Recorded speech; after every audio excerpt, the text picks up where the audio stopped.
In this problem, we're going to solve a triangle given two sides and the angle measure between the two sides. We're going to determine the three remaining parts of the triangle. We're given one angle, angle A is 52 degrees, and we're given two of the sides of the triangle, length 17 and length 19 units. We're going to use the law of cosines to find the third side, A. We'll have A squared equals B squared plus C squared minus 2BC times the cosine of angle A. And plug in our values, give us 17 squared plus 19 squared minus 2 times 17 times 19 times the cosine of 52 degrees.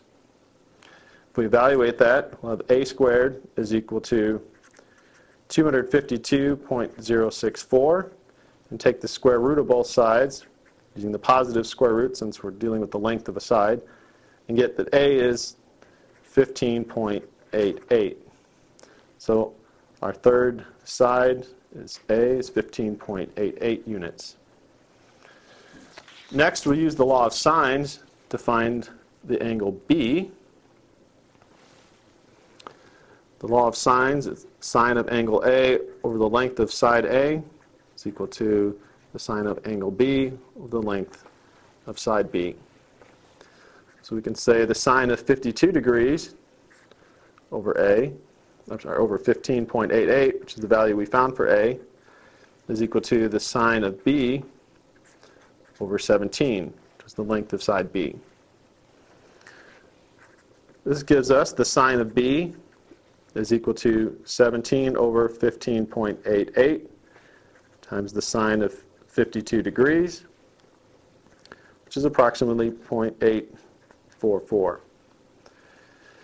Since side B is not the longest side of the triangle, we know that angle B has to be less than 90 degrees.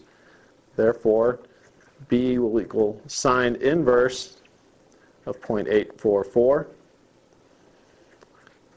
or about 57.56 degrees. The last part is the measure of angle C. Since we know that every triangle has 180 degrees, we were given the measure of one angle, we just found the measure of a second. So our third angle we can get by subtraction. 180 minus 52 minus 57.56 gives us angle C as a measure of 70.44 degrees.